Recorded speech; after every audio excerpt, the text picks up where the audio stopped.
الحمد لله وكفى وسلام على عباده الذين اصطفى أما بعد أعوذ بالله من الشيطان الرجيم بسم الله الرحمن الرحيم ومن الناس من يقول آمنا بالله وباليوم الآخر وما هم بمؤمنين يخادعون الله والذين آمنوا وما يخدعون إلا أنفسهم وما يشعرون في قلوبهم مرض فزادهم الله مرضا ولهم عذاب أليم بما كانوا يكذبون صدق الله العلي العظيم رب اشرح لي صدري ويسر لي أمري واحلل عقدة من لساني يفقهوا قولي۔ سورہ بقرہ کی تفصیل چل رہی تھی۔ الحمدللہ ہمارے سامنے گزشتہ تفسیر میں سورہ بقرہ کا پہلا رکوع بیان کیا گیا۔ آج انشاءاللہ ہم سورہ بقرہ کے دوسرے رکوع کو سمجھیں گے۔ بات یہ چل رہی تھی کہ اللہ تبارک تعالیٰ نے سورہ بقرہ کے شروع میں پہلے قرآن کریم کی حقانیت کو بیان کیا کہ ایسی کتاب ہے کہ جس میں کوئی شک نہیں ہے۔ پھر اللہ تبارک تعالیٰ نے ایمان والوں کا تذکرہ کیا 5 آیتوں میں۔ پھر اس کے بعد 2 آیتوں میں اللہ تبارک تعالیٰ نے کافروں کا تذکرہ کیا، اور اس طریقے سے وہ پہلا رکوع مکمل ہو گیا۔ آج جو ہے ہم آیت نمبر 8 سے لے کر کے 20 تک کو انشاءاللہ سمجھیں گے۔ ان 13 آیتوں میں اللہ تبارک تعالیٰ نے منافقین کا تذکرہ کیا ہے، کیونکہ سب سے زیادہ اسلام کو جو نقصان پہنچا، مسلمانوں کو جو نقصان پہنچا ہے وہ منافقوں سے پہنچا ہے۔ اس لیے منافقوں کے حالات اور ان کے اوصاف اور ان کی جو بدعمالیاں ہیں ان کو جاننا بہت ضروری ہے، اس لیے اللہ تبارک تعالیٰ نے اس کو تفصیل سے بیان کیا ہے۔ تو اللہ تبارک تعالیٰ نے اس دوسرے رکوع کے 13 آیتوں میں منافقین کا تذکرہ کیا ہے۔ منافق کس کو کہیں گے؟ منافق اس کو کہتے ہیں کہ جو ظاہر میں اسلام کا دکھلاوا کرے اور باطن میں کافر ہوں۔ پہلی آیت جو ہے 8ویں نمبر کی، اس میں اللہ تبارک تعالیٰ نے بیان کیا وَمِنَ النَّاسِ مَن يَقُولُ کہ کچھ لوگ وہ ہیں جو کہتے ہیں آمنا باللہ وبالیوم الآخر کہ ہم اللہ پر اور آخرت کے دین پر ایمان لائے۔ ان کا دعویٰ تو یہ ہے، لیکن اللہ تبارک تعالیٰ کھول کر بیان کر رہے کہ وما ہم بمؤمنین، وہ ایمان لانے والے نہیں ہیں۔ یہ منافقوں کی تعریف اور منافقوں کی جو حالت ہے اللہ تبارک تعالیٰ نے بیان کر دی۔ اب جو یہ منافق جو لفظ نکلا ہے وہ نفقن سے نکلا ہے، عربی میں نفقن سے نکلا ہے۔ نفق عربی میں کہتے ہیں سرنگ کو، سرنگ اس کو کہتے ہیں کہ جس کے 2 سوراخ ہوں۔ تو کہ منافق کو منافق اس لیے کہا گیا کہ اس کے 2 منہ ہوتے ہیں، یہاں پر جائے گا تو یہ بات کرے گا جو اس کے مناسب ہوگی، اور یہاں آئے گا تو وہ بات کرے گا جو اس کے مناسب ہوگی، یعنی ہر طریقے سے بچاؤ کا سامان وہ کر کے رکھتا ہے، اس لیے اس کو منافق کہا گیا ہے۔ نبی اکرم صلی اللہ علیہ وسلم جب مکہ میں تھے اس وقت 2 ہی قسم کے لوگ تھے، ایمان والے اور کافر۔ لیکن جب نبی اکرم صلی اللہ علیہ وسلم ہجرت کر کے مدینہ میں پہنچے تو وہاں پر 3 قسم کے لوگ تھے، ایک مسلمان تھے، ایک مشرک تھے اور ایک یہود تھے۔ یہ منافقوں کی تاریخ کیا ہے، کب سے وجود میں آیا؟ تو نبی اکرم صلی اللہ علیہ وسلم جب ابھی ہجرت کر کے نہیں گئے تھے تو مدینہ میں 2 بڑے قبیلے تھے، اوس اور خزرج۔ ان دونوں کے آپس میں لڑائیاں ہوا کرتی تھی، لیکن جب اسلام ان میں پہنچا تو ان کی لڑائیاں ختم ہو گئی۔ اوس اور خزرج میں ایک آدمی تھا جس کا نام تھا عبداللہ ابن ابی۔ ان مشرکین نے اس کو سردار بنا دیا تھا، صرف تاج پوشی باقی تھی، یعنی طے کرنا باقی تھا۔ اسی درمیان میں اسلام مدینہ میں پہنچ گیا تو لوگوں کے دل اب اللہ کے نبی پاک صلی اللہ علیہ وسلم کی طرف مائل ہو گئے کہ اب ہمارے جو سردار رہیں گے وہ نبی اکرم صلی اللہ علیہ وسلم رہیں گے۔ جب نبی اکرم صلی اللہ علیہ وسلم ہجرت کر کے مدینہ میں پہنچے تو تمام اوس اور خزرج کے لوگوں نے نبی اکرم صلی اللہ علیہ وسلم کو اپنا سردار بنایا اور نبی اکرم صلی اللہ علیہ وسلم کی تاج پوشی کر دی۔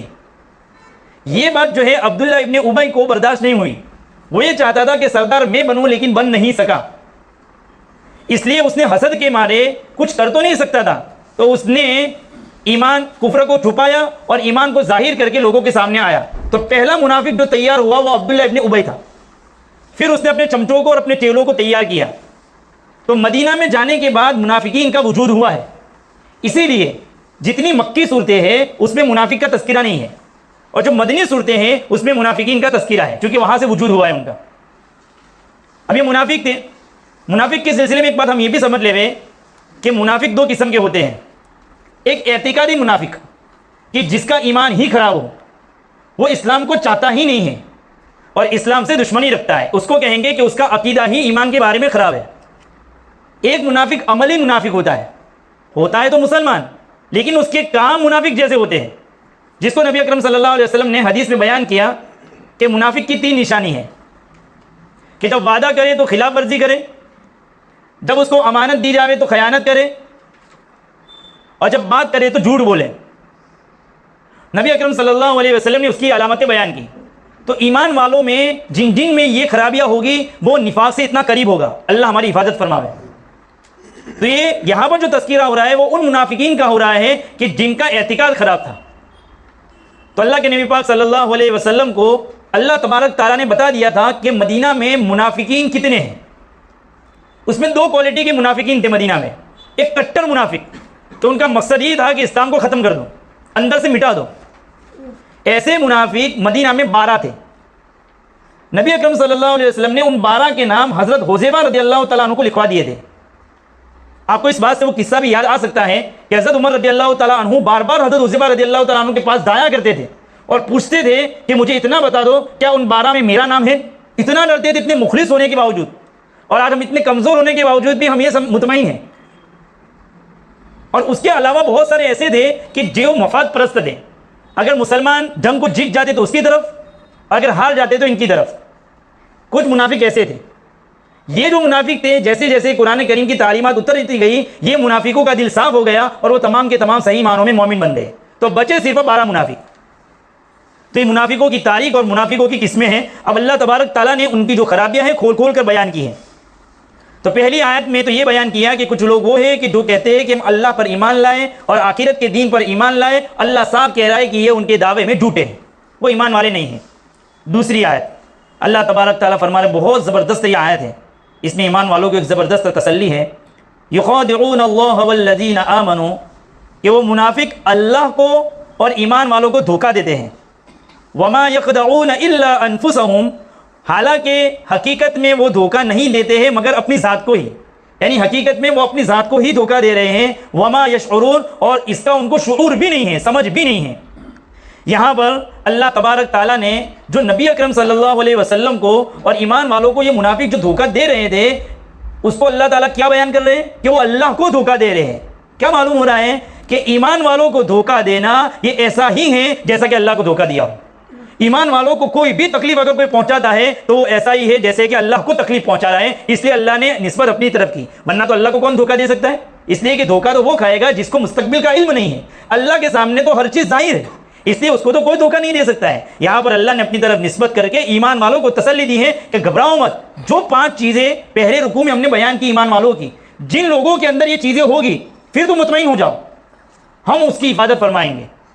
تو اللہ تبارک تعالیٰ نے دوسری آیت میں منافقین کے دھوکے کا تذکرہ کیا کہ اگر یہ دھوکہ دینا چاہتے ہیں تو گھبراؤ مت، اللہ تمہارے ساتھ ہے، اور وہ اپنی ذات کو ہی دھوکہ دے رہے ہیں۔ ان کے سامنے چونکہ آخرت نہیں ہے لیکن دنیا کی مفاد کے خاطر وہ آخرت کو بھول گئے ہیں اور اپنے آپ کو دھوکہ دے رہے ہیں۔ تیسری آیت میں اللہ تبارک تعالیٰ نے بیان کیا فی قلوبہم مرض، ان کے دلوں میں روگ ہے، فزادہم اللہ مرضا، اور اللہ تعالیٰ نے ان کی اس مرض کو، اس روگ کو بڑھا دیا۔ وَلَهُمْ عَذَابٌ عَلِيمٌ، ان کے لیے دردناک عذاب ہے۔ کیوں؟ بِمَا كَانُوا يَكْذِبُونَ، اس وجہ سے کہ وہ جھوٹ بولتے ہیں۔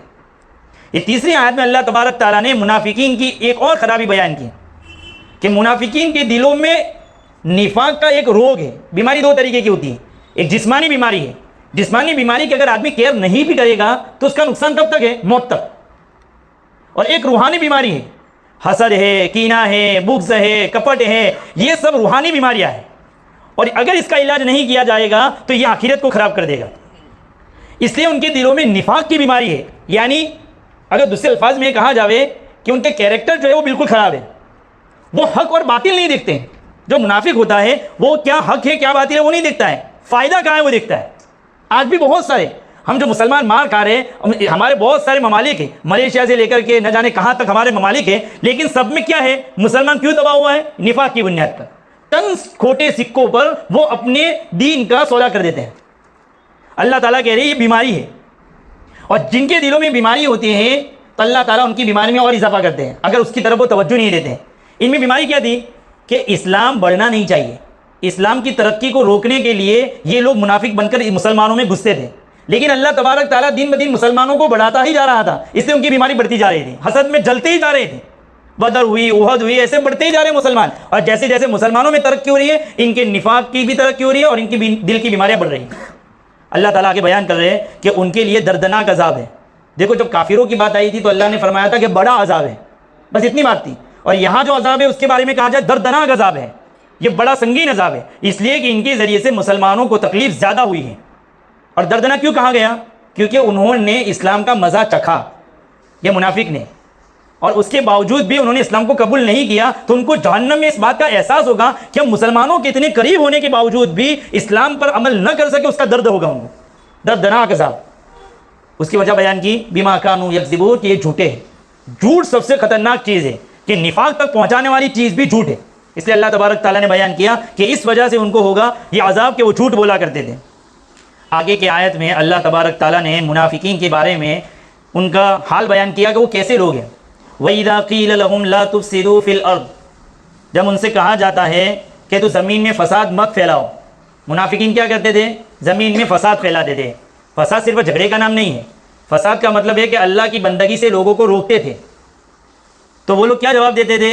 قَالُوا إِنَّمَا نَحْنُ مُصْلِحُونَ، انہوں نے کہا کہ ہم تو سماج کو سدھارنے والے ہیں. نحن مصلحون، کہ ہم لوگ تو اصلاح کرنے والے ہیں، لوگوں کو اچھائی کا راستہ دکھلانے والے ہیں. اللہ کہہ رہے کہ الا انہم هم المفسدون ولکن لا یشعرون، سن لو یقیناً یہی منافق فساد پھیلانے والے ہیں، لیکن ان کو سمجھ نہیں ہے، شعور نہیں ہے.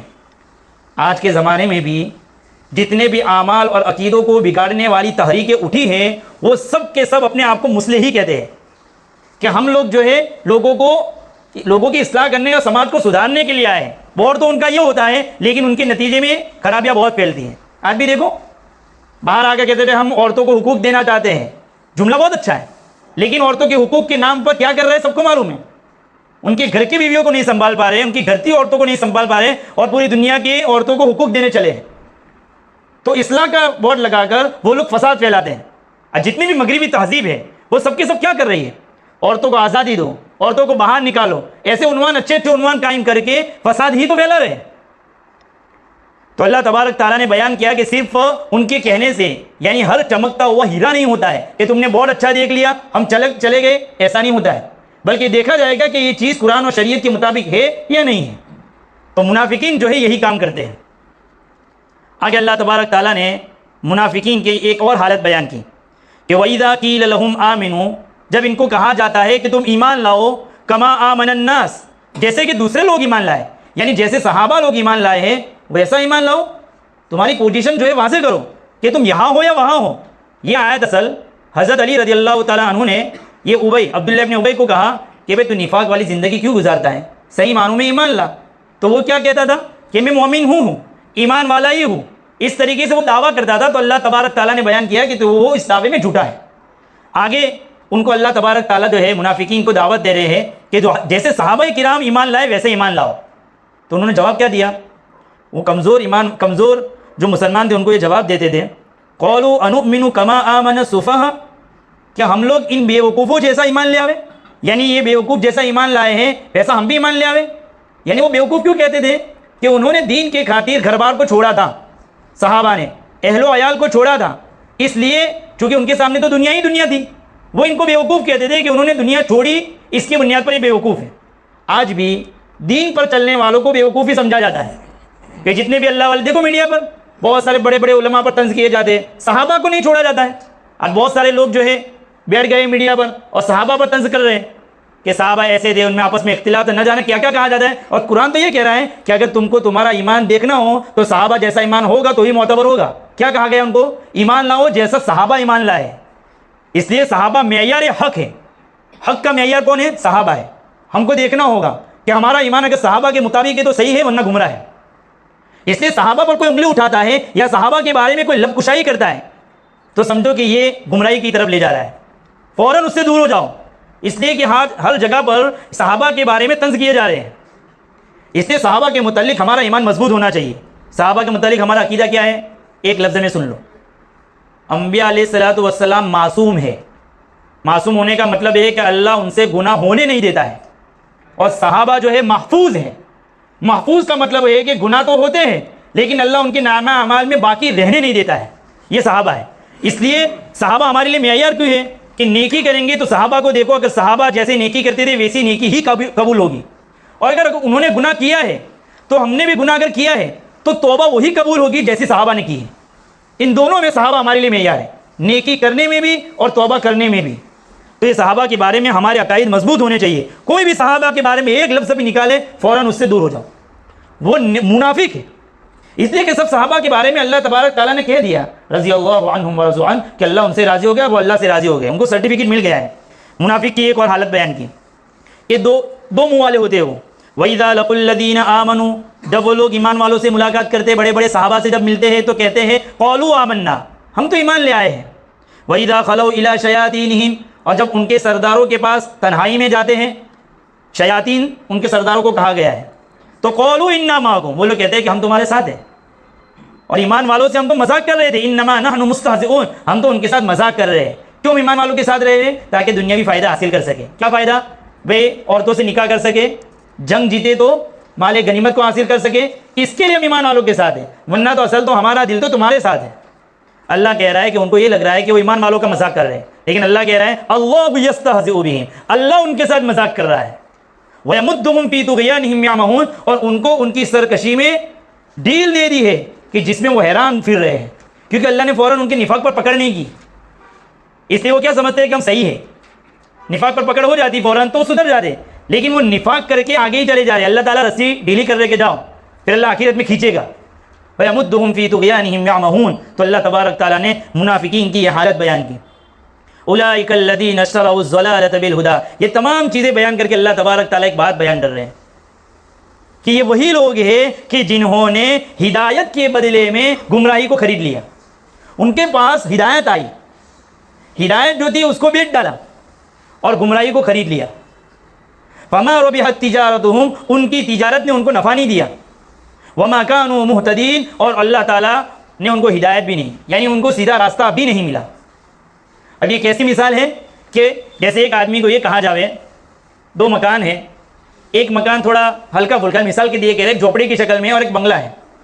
آدمی کو یہ کہا جاوے کہ بنگلے میں رہو, 10 دن کے بعد یہ واپس کر دینا, اور یہ جھونپڑا ایک طرف دیا جاوے اور کہا جاوے کہ ہمیشہ کے لیے تمہارا ہے.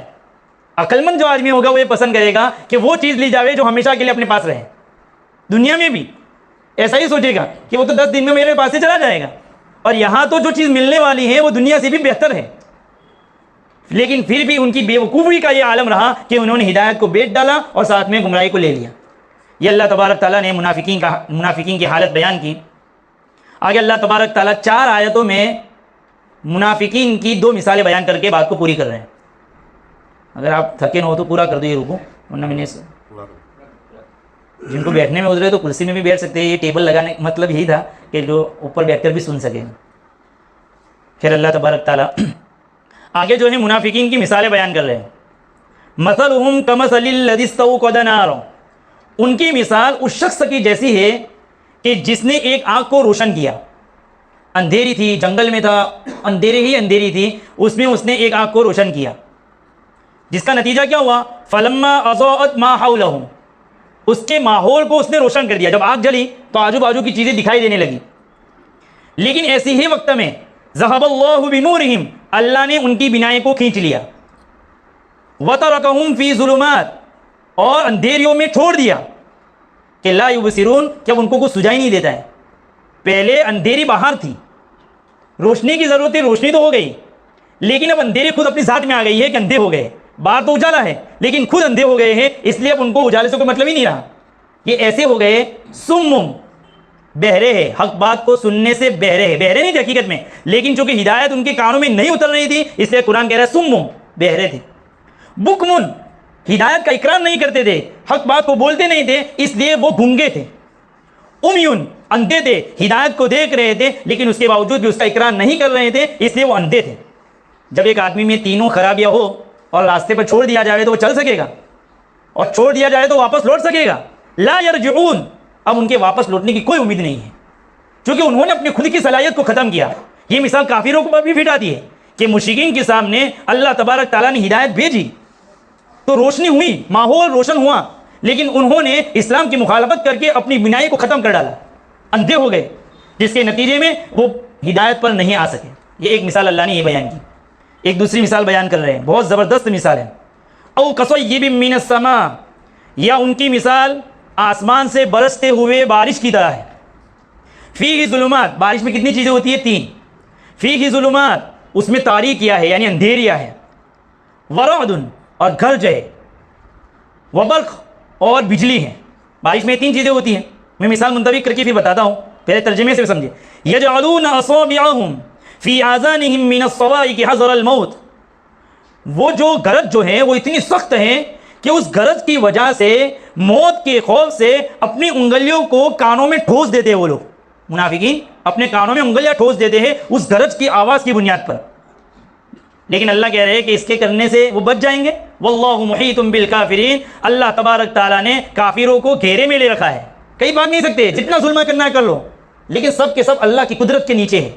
یہ بیان کر رہے ہیں۔ اب اس مثال کو میں سمجھاؤں، جو بارش کی مثال دی ہے وہ اسلام ہے، کہ اسلام جو ہے آسمان سے بارش کی شکل میں اترا۔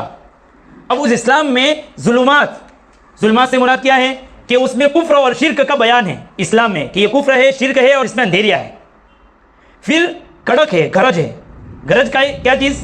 گرج سے مراد ہے کہ اس میں جو کفر اور شرک پر ڈٹے رہیں گے اللہ ان کو عذاب کی دھمکیاں دیتا ہے قرآن، کہ رہوں گے تو عذاب کو بھگتیں گے، یہ گرج ہے۔ اور بجلی ہے، بجلی کی مشابہت دی ہے اسلام کی حقانیت کو، کہ قرآن کریم میں اسلام کے دلائل مضبوط موجود ہے، یہ بجلی کی چمک ہے۔ تو یہ سب کچھ موجود ہے، لیکن جب وہ کفر اور شرک کی دھمکیاں سنتے ہیں تو ان کے تو دل میں کفر ہے، تو سن نہیں پاتے ہیں، تو کیا ہم کو سننا ہی نہ پڑے، اس لیے کانوں میں انگلیاں ٹھوس دیتے ہیں۔ تو کیا کانوں میں انگلیاں ٹھوس دیں گے تو بچ جائیں گے؟ جیسے کہ آدمی دین کو سیکھے نہیں، کہ بھائی سیکھیں گے تو عمل کرنا پڑے گا، ایسا نہیں ہے، نہیں بھی سیکھیں گے تو عمل کرنا پڑے گا۔ جیسے ٹریفک کے قانون کو کوئی جانتا نہیں ہے اور وہاں پر پولیس پکڑے اور وہ کہے کہ مجھے تو معلوم ہی نہیں تھا، تو کیا بچ جائے گا؟ معلوم کرنا پڑے گا، ضروری علم ہے تو اس کو سیکھنا ہی پڑے گا۔ اس لیے یہاں پر انگلیاں کانوں میں ڈالنے سے مسئلہ حل ہونے والا نہیں ہے۔ جہاں پر جس ماحول میں ہم ہوں گے وہاں کے مسائل کو جاننا ہمارے لیے ضروری ہوگا۔ اس میں مسلمانوں کے یہ پیغام ہے۔ پھر یہ تو گرج کا یہ عالم تھا کہ انہوں نے انگلیاں ڈال میں دی، لیکن بجلی کا کیسا عالم تھا اللہ بیان کر رہے ہیں۔ یکاد البرق یخطف ابصارهم، قریب ہے کہ وہ بجلی ان کی آنکھوں کو سلب کر دے، ان کی آنکھوں کی بینائی کو ختم کر دے۔ یعنی جب اسلام کی حقانیت ان کے سامنے آتی ہے تو ان کی آنکھیں جھک جاتی ہیں۔ آج بھی جو بھی مسلمانوں کے خلاف وہ مار دھاڑ سے ہی آگے آتے ہیں، ان کے پاس ان کے مذہب کے دلائل کچھ بھی نہیں ہیں، زیرو ہیں، بلکہ شرم آتی ہے ان کو ان کا مذہب بیان کرتے ہوئے۔ اور مسلمان کے پاس ایک ایک چیز کے اتنے مضبوط دلائل ہے کہ ان کو جھکنا پڑتا ہے اس کے سامنے، ایسی بجلی ہے ہمارے پاس۔ تو اس کو بیان کیا اللہ تعالیٰ کے بیان کر رہے ہیں کہ جب یہ منافق جو ہے اسلام کی حقانیت ان کے سامنے آتی ہے تو تھوڑے سے چلتے ہیں۔ یعنی جب بدر میں جیت ہوئی اور مسلمانوں کو کامیابی نظر آئی، کلما اضاء لهم، جب یہ بجلی کی روشنی ان کے سامنے ہوتی ہے، مشوا فیہ، تھوڑے سے چلتے ہیں۔ وَإِذَا أَظْلَمَ عَلَيْهِمْ قَوْمٌ، اور جب تو تاریک ہو جاتی ہے تو کھڑے ہو جاتے ہیں، یعنی جہاں مال نہیں ملتا ہے وہاں کھڑے ہو جاتے ہیں، چونکہ ان کو تو مال سے مطلب ہے، حق اور باطل سے کوئی مطلب نہیں ہے۔ اللہ کہہ رہا ہے کہ پھر بھی ان کے اندر ابھی اسلام کے ساتھ رہ رہے ہیں، اس لیے اللہ تعالیٰ نے کافروں کی طرح ان کی تمام چیزوں کو سلب نہیں کر دیا، مہر نہیں لگا دی۔ اللہ خالی اتنا کہہ رہے وَلَوْ شَاءَ اللَّهُ لَذَهَبَ بِسَمْعِهِمْ وَأَبْصَارِهِمْ، اگر اللہ چاہتا تو ان کے کانوں کو اور ان کے آنکھوں کو چھین لیتا، جیسے کافروں پر کیا گیا کہ جو ضدی تھے ان پر مہر لگا دی، لیکن ان پر نہیں لگائی۔ اس کا نتیجہ ہوا کہ بعد میں منافقین کی کچھ تعداد پکے مسلمان بھی بنے ہیں۔ اللہ تعالیٰ کہہ رہے ہیں یہ سب کچھ بیان کرنے کے بعد اللہ یہ کہہ رہے ہیں ان اللہ علی کل شیء قدیر، بے شک اللہ ہر چیز پر قادر ہے۔ اس لیے اللہ سے اپنا رشتہ مضبوط کرو، اور رشتہ مضبوط ہوگا ایمان والوں کی جو 5 صفتیں شروع میں بیان کی ہے اپنی زندگی میں لاؤ۔ ایمان مضبوط کرو، نمازوں کو مضبوط کرو، زکوٰۃ یعنی مالی جو عبادت ہے اس کو مضبوط کرو، آخرت پر یقین رکھو، انشاءاللہ اللہ کی مدد ایمان والوں کے ساتھ رہے گی۔ اللہ تبارک تعالیٰ ان باتوں پر عمل کرنے کی ہم سب کو توفیق عطا فرماوے۔ آمین، وآخر دعوانا الحمدللہ رب العالمین۔